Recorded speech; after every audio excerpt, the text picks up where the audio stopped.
Okay, in this video, I'm going to quickly walk you through the personal budget exercise. Don't be, again, worried about the fact that it's going to go very fast in this video. I just want to give you a 1-minute summary of how we're going to create a personal budget, create a tool that you can use for your own life circumstances, but gives you this template to help you get started so you're not having to build the spreadsheet exactly from scratch. So let's get started. I'll show you, kind of walk you through the steps here.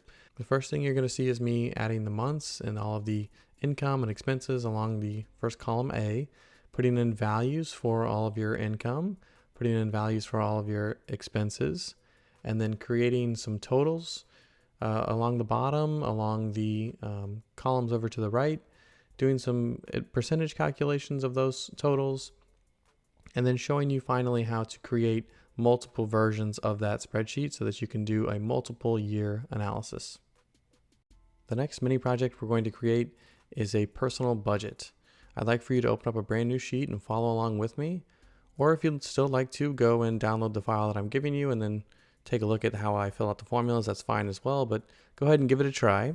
Open up a new sheet, and across the top row, let's start off by putting in the month by month layout here. And I'm just going to type in January and February just like this, and then go back to cell B1 and left click and drag over cell C1. So I just clicked in the center of the cell and clicked and dragged over. And then in the bottom right hand corner, I'm going to use the copy and paste tool and click and drag. And you'll see that Microsoft Excel has a kind of a neat feature here that it will, as you can see as I'm moving my cursor, make a new month for me that is following the pattern from the previous cell. So I have January, February, March, all the way to December, very, very easily laid out. Now, if you plan on doing this for multiple years, I would recommend maybe putting in January 2019 or whatever the year is, but let's just leave it like that for now.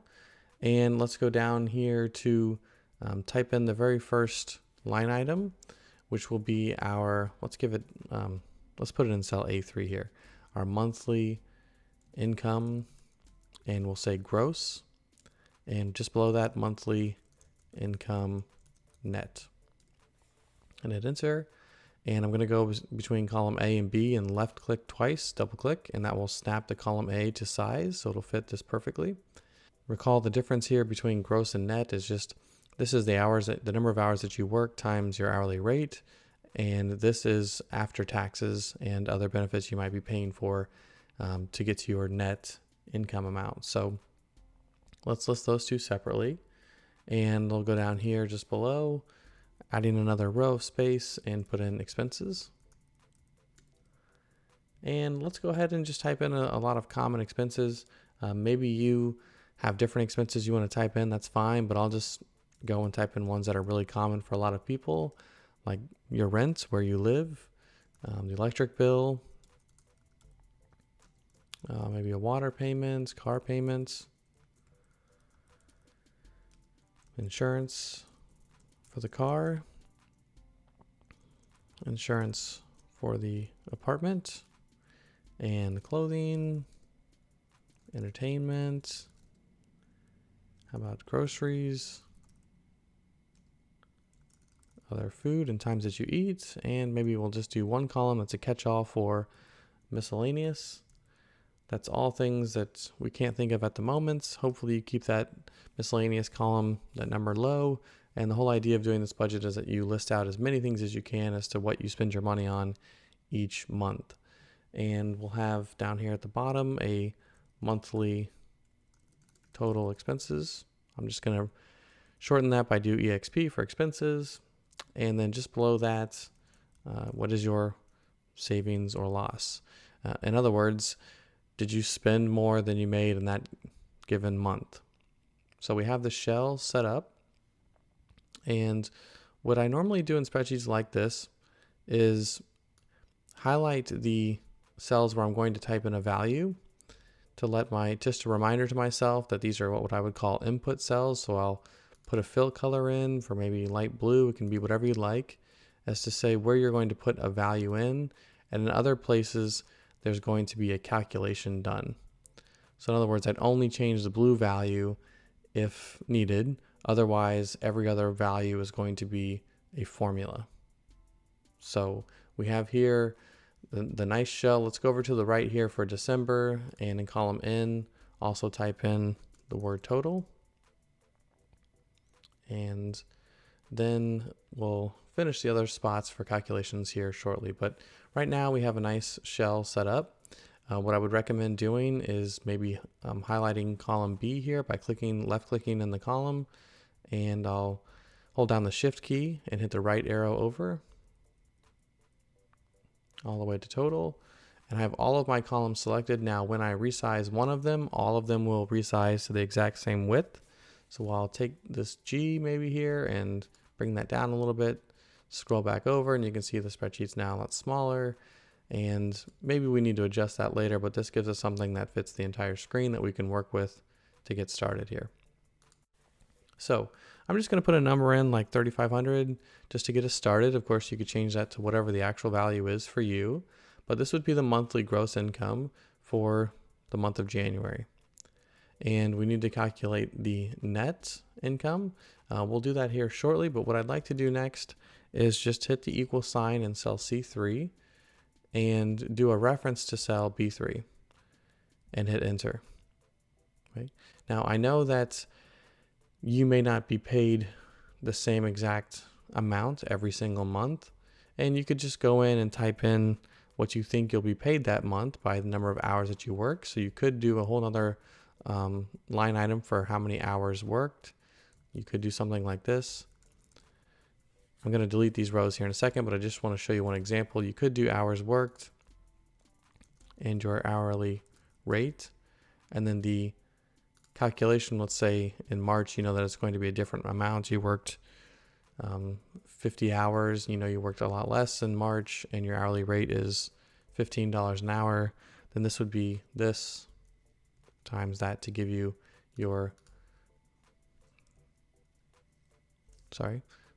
this times that to give you your monthly income. Okay, so you could do something along these lines, but let's go ahead and delete rows 2 and 3 here in this example. We're not going to use those going forward, so we'll just go over to row 3 and 2, click and drag over those two, right click and choose delete rows. I'm going to set this reference equal to cell B2, and I'm going to lock this into position so that it doesn't change whenever I copy and paste it over to other cells. So I have a couple of options, remember, for copy and paste. This time I'm going to show you something a little different. I'm just going to highlight the cells going to the right by holding on the shift key and hitting the right arrow, stopping there at December, and then hitting Command R, Control R to copy and paste that formula over to the right. So there I have the monthly income for every single month, and it's all relative to whatever I type into cell B2. So now if I go in here and change this to 4,000, great, all of my cells here changed to 4,000 in addition to, or because of this one being changed. Now the total formula, let's go down over here to column N2, or cell N2, and hit equals, and type in, hopefully you're thinking of what this formula is before I type it, sum. Hit the left arrow over, hold down the shift key, and I'm going to add up every single month's worth of income. So that will give me my annual total of 48,000. So I can quickly see here that when I change this from 4,000 back to 3,500, I can see that, okay, this is my total annual gross income. Maybe at this point too, you don't like the way the numbers are sitting, and you want to do a little bit of light formatting just to make things a little bit easier to read to move forward with. Maybe I would take column N, those two cells, and do a right align. And let's say in these cells here for the month, I highlight all of them and I make them centered. And you know, it's up to you as a matter of style or preference. You can highlight all of your numbers here and make them centered as well. Sometimes people prefer, whenever they're typing in numbers, to make them either left or right aligned so that the digits are in line with one another. So let's go now here down to net. And we notice that we're going to be typing in a formula here. And to make it truly dynamic, what I would really recommend doing is right-clicking here on column A and inserting a new column, so that in cell A3, You could type in maybe 0.87 or whatever you think it is for you. And what you would do is take cell C3, so I'm going to hit equals until, cell C2 times A3, and I'll put A3 in dollar signs. And what I'm doing here is I'm calculating what my net pay will be. So this is a very important concept in budgeting, that you don't have your gross dollars to spend. You only have net, so you have to pay your taxes, and then you have what's left over to actually spend on all of your expenses. As it relates to a business, this would be like your gross profit. You have your revenue coming in minus the cost of goods sold to give you your gross profit, and you only have that money left to cover all of your expenses. So keep that in mind if you're trying to think of doing this for a business rather than for a personal budget. So we have here 0.87 times 3,500. And now if we went and changed this to 0.85, maybe you're paying higher taxes because you're making more money, then this would be a lower number here. Okay, so carry this across. I'll change this back to 0.7. Take this formula and carry it across. Again, that's just doing a copy and paste. Go ahead and check the last cell just to make sure that it's doing the right calculation. In 2 times 0.87, and your total, you can bring that down to give you a total amount for what your net monthly income is, $30.45, and your total annual net income of $36,540. Okay, the same goes for your expenses. What I would recommend is, I've got a mistake here. I want to take out the fill in this spot here. So all I did was click on that cell and choose no fill as the option to take out the fill of the blue color. I only want the blue next to the things I'm actually going to be typing in. This is just a header here, so I might even make this bold by hitting Command B or clicking here, and I could underline it too if I wanted to really make it stand out. And I now want to go and type in a value for each of these cells highlighted in blue. So I'm just going to go down and make up some numbers. And you can fill those in too if you'd like, just to follow along with me. So if you want to get the exact same numbers as what I'm going to achieve here. And when you finish this, maybe you go back and put in your own expense items with your correct amounts. Let's go down here to monthly total expenses and hit equals. And you're going to add up all of those month's expenses. So that's equals sum, and hit the up arrow to go select your range. You can hold down the shift key and control or command on a Mac and hit the up arrow. And you need a closing parentheses. And there you have your total expenses for the month of $2,497. So if you spent all of these, if you spent this much money on rents, $30 on electric, $22 on water, and so on, this would all add up to $2,497. Now we can do the exact same thing we did here with income as we're going to do with expenses. Maybe you want to change this up later, but just for the sake of getting some numbers in quickly, let's go ahead and do this where we do equals. And we refer to, this time a little bit different, we're going to do C, and we're going to make it so that the column doesn't change. So $C and the row of 6. And see what happens when we click and drag this over to the right, or do the copy and paste. Check the last one. We see that we're still referring to C6. The reason why we did the $sign for C is that when we brought this formula over to the right, one to the right, one to the right, and so on, we didn't want this C to change to D, E, F, G, H, and so on. It doesn't make a big difference in this particular situation, but you can see in other situations where it would. Let's click and drag this down. See that we're getting C7 here.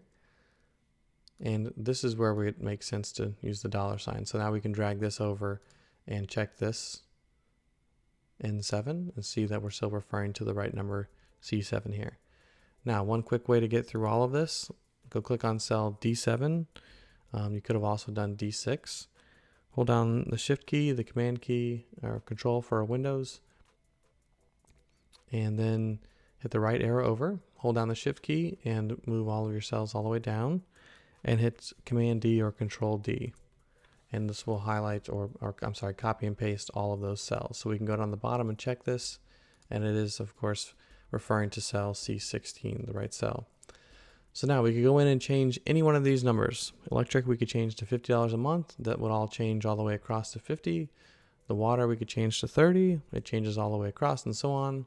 Car payments, I think you get the point. I'm just going to hit Command Z or Control Z to undo to go back to the last step we just had. Okay, for our monthly total, we would do this formula right here for sum all the way across. We want the same thing for the expenses. So because we're using the same formula, we can just hit Command C or Control C, go down here to cell 06, hold down the Shift key and click cell 016, hit Command V or Control V for paste, and we have the total formula, the sum formula for all of these rows now filled in. Go ahead and check the last one. Sum C16 to N16 is exactly what we're looking for. We want to add up all of the expenses for 12 months to give us an annual total. So now we have annual totals for income, annual totals for expenses, and you can see this thing is really taking shape quickly. We have the monthly total for expenses just for January, and we can also now move this over, copy and paste this over, to the month of December. I'm just holding on the Shift key and hitting the right arrow, and then hitting Command or Control R. Okay, there we have the formula now typed in for every single month. You'll notice that the totals are the same. That makes sense because every single month all of our expenses are the same. And click on sum here at the end just to double check that it's taking the right column of N, adding up all of those numbers to give you that monthly total. And again, we have the sum of the entire row is already, that formula is already written, so we can do Command C and Command V and get a total yearly expenses. The last row here, savings and loss, is equals our net income for that month minus the total expenses for that month. So this would tell us how much we're going to save in our checking accounts, and maybe we move that money to a savings account, whatever it might be for you in your situation. But all this is saying is that we spent less money than we made. So we earned $3,000, $3,045 net, and we spent $2,497 on all of these things. And what we have left over is $548 for that month. We can take this formula just as we've done with the others. Hold on the Shift key and hit the right arrow over. And this one you can take all the way over to the end and hit Command R or Control R for Windows and go check the last one. And it is taking the yearly, and this is annual total of $36,540 minus all of your expenses for the year. You spent $30,000 roughly on the year, and you have what's left over. You saved $6,576. Now, what I would recommend is maybe off to the side here, kind of repeating some of your numbers to make it easy to read and understand exactly what's going on with your financial situation. I might type in the word savings, earnings, and maybe percentage saved. So the savings would just be referring to equals this number here, what you saved for the year. Your earnings equals what you earned in net income, $36,540. And your percentage saved is just equals what you saved divided by what you earned. And this is a long decimal, so I might want to go in here and right click and do Format Cells and change this number to a percentage with maybe one decimal place, because right now it looks kind of crazy with all these digits after it. We'll go here to percentage. One decimal place, hit OK. There we have it. I would select all of these cells. So I'm just going to left click and drag over all of these cells and do maybe centered to make it look a little bit nicer. And we now have the spreadsheet basically complete. What I would recommend, and I do this for pretty much all my spreadsheets, is I wait to do formatting until the very end. So I could select all of these cells, all of my number cells. I just left click and drag and right click, do format cells, and change these numbers to currency. And I take off the decimal places to give me the dollar sign in front of my numbers to indicate that, of course, I'm working with money in the spreadsheet. And these are dollars that I'm typing into the cells. You have the option now of hiding column A if you want. Some people like to leave it exposed, so then you know how this formula is working here. It's taking this percentage times this. Of course, after the year's over, you might be able to determine that this number is not exactly right, that you can update this every single year. And as soon as you update it, maybe from 0.87 to 0.86 or 0.85 the following year, then you get a new number. I'm going to hit Command Z for undo just to show you this whole spreadsheet again. Our analysis here at the end is how much we saved. And here I have these numbers too. I wanted format cells for and do currency with no decimal places. And maybe I even want to make this stand out even just a little bit more. I could put borders around it to make it look nice so I can see really quickly what would the outcome be if I made $42,000 gross, $36,540 net. I had $29,964 in expenses. I would save $6,576 for the year. Out of my total earnings of $36,540, that would be 18%. And this is the goal, right? This is maybe the outcome, maybe the thing you want to put with a fill color in green. The whole reason probably why you're doing a budget is to see what would the outcome be. If I lived my life in this way where I had all of these expenses and I had this income, how much would I actually save as a percentage of my earnings? And this can be a good goal to set for yourself. One final analysis I would recommend performing is a percentage calculation here. Maybe we go to cell P5 and type in percentage of income, and we would do equals. You take that $12,000 for the year in rent and divide by your monthly net income. I would go to cell O3, the red cell, and put dollar signs around the O and 3 so that we lock it into place when we perform a copy and paste. And I'll hold down the shift key. I know it looks incorrect right now. It says 0, but you'll see why here in a second that looks wrong. I'm just holding on the shift key, hitting the down arrow, hit Command or Control D. And then I want to right click on these cells and choose Format Cells. And they're not a currency, these are a percentage. So I'll switch that, maybe do 1 decimal place, hit OK. And what we're looking at here, when I go back to cell P6, is we're looking at how much money do we spend on rent as a percentage of our monthly net income. There are benchmark numbers for these in different countries around the world. And in the US, I think the number hovers around 25 to 30% or something like that. But you can imagine if this number was 95%, you're saying that you spend almost all of the money that you make on your rent. Maybe that's a cause for concern. Maybe you just track this number year to year. Maybe you ask other people how they live and how much their rent is as a percentage of their income. But it tells you something about whether or not you might need to change where you live or try and find a better job to make more money or whatever your circumstance might be.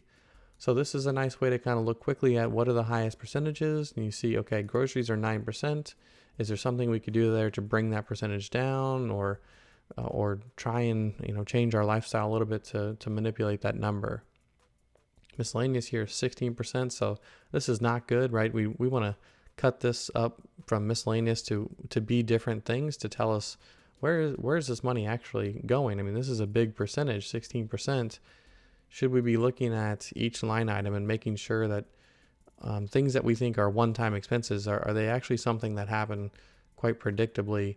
Should we try and change that or fix that in our life? So doing a percentage of income calculation puts things into perspective, helps you better understand the expenses that you have. The same analysis is done for businesses. So businesses have income coming in, they have expenses going out, and a very, very common analysis is to see where are we spending our money And businesses do the same thing and say, you know what, we spend too much money on marketing and advertising as a percentage of sales. We need to go back to the drawing board and figure out how we get new customers more inexpensively. So now the spreadsheet is looking really good. You might want to go in and do some more formatting, maybe just to clean it up just a little bit to make it look a little nicer. I might make the column O a little bit bigger so that the total is moved away from the block of all of the 12 months. It makes it a little bit easier to read that the total is a separate number here by itself. You could do something, let me just show you this one trick real quickly here. You could do something like this where you insert a column at O and you make the column really small, and then you highlight these cells and you put a fill color of gray or black in that spot. So that makes it very easy to see now that the numbers here are total amounts. They're not the month by month. So this is not another month that you're adding in here. These are the total for the entire 12 months. So sometimes people do that just to make it really clear and easy to read that this is the total for all of the columns. Now, the one thing you might be wondering is, well, what if I know that in June, July, August, and September, my electric bill is going to be higher because it's a really hot time of the year, at least in the US. And so we know that the electric bill is going to be higher, the air conditioner is running more often, whatever it might be in your situation. You can go in and type in higher amounts here. You could type in 50, 75, 100. There's no problem there. Just remember that these cells are referencing this one. So if you know after 1 year of living somewhere that this is the right amount or closer to the right amount, that's fine. Just go ahead and hard code or type in those numbers. You could do some fancy formulas to do this number is maybe 2 times this number. This number is going to be 3 times this number, and this number is going to be 3.5 this times this number. So you could do equals this times 2. That would be fine. It's going to put in a little green cell to tell you, hey, alert, you have another formula over to the left that doesn't match this formula here. That's just a reminder. It just says inconsistent formula. It's not bad. It just is trying to alert you to the fact that you might have an error in the spreadsheet, but in this case we don't. So this could be equals this number times 3. And as I mentioned, this could be equals this times 3.5. So that's something you could do to get a better accurate monthly number. And this would change the monthly total. See how this is $24.97. Now it's $25.27. This would change your total savings and loss for that particular month. And you have a more accurate spreadsheet. So what I would recommend in practice is you do follow the format that I did first, and then make a copy of your spreadsheet. So I would go down here to sheet 1 and right click and do move or copy. And I would create a copy of sheet 1, hit OK, and maybe rename sheet 1 to template, that you know it's something you could always go back to. And then in sheet 1, I would maybe rename that to 2019, 2020, or whatever it might be. You could just do 2019 by itself or whatever you want to do to make it easy to read. But this is where then you'd go in and make some edits, and you'd always have this template here to go back to and see how you set it up. So this exercise is now complete. We have 1 year done. I've shown you how to make a copy. It's just as easy to make a copy of 2019, do move for copy, create a copy of 2019, and make a new one for 2020. So this can be a very powerful way to set up a multi-year budget. So now I would go in and type this to be 2020. I'll make it left aligned because now it considers this to be a number. And I would go in and change my numbers for what I think next year is going to look like, or the year after. And then I have a multi-year spreadsheet set up, and you could actually make a brand new spreadsheet that just totals the year by year results. So you would know that at the same time, every single spreadsheet, you want to add the total savings to give you what your yearly savings are. And maybe in that new spreadsheet, you put 2019. Let me make the screen bigger. 2020, 2021. and I'll make a new column here that just says savings. And you could reference, for example, what were the savings in 2019 and hit enter. And we're now making a cell reference to a new sheet. So this is the first time looking at that where we have this equals and it's putting an apostrophe, 2019 apostrophe exclamation point. This just means that you need to refer to a cell on a different sheet. And this is the format that Excel uses to indicate that. So it's saying go to sheet 2019 and reference cell R20. And that cell R20 is your total savings. In 2020, we would go to 2020 here, click on savings, hit enter, and this is our savings adding up. So you could do maybe a third column here for cumulative, and this would be equals this plus this. So in 2 years, we've saved $12,822. You can see just how far this can go. You could make a 5 or 10 year plan very quickly using this technique. I hope you enjoyed this video and you see that setting up a template like this can be a very powerful way to make decisions about your life and about how you handle money, and that there are many use cases for this type or this style of spreadsheet where we have columns across the top that are a sequence in time, totals along the right, and totals across the bottom as well.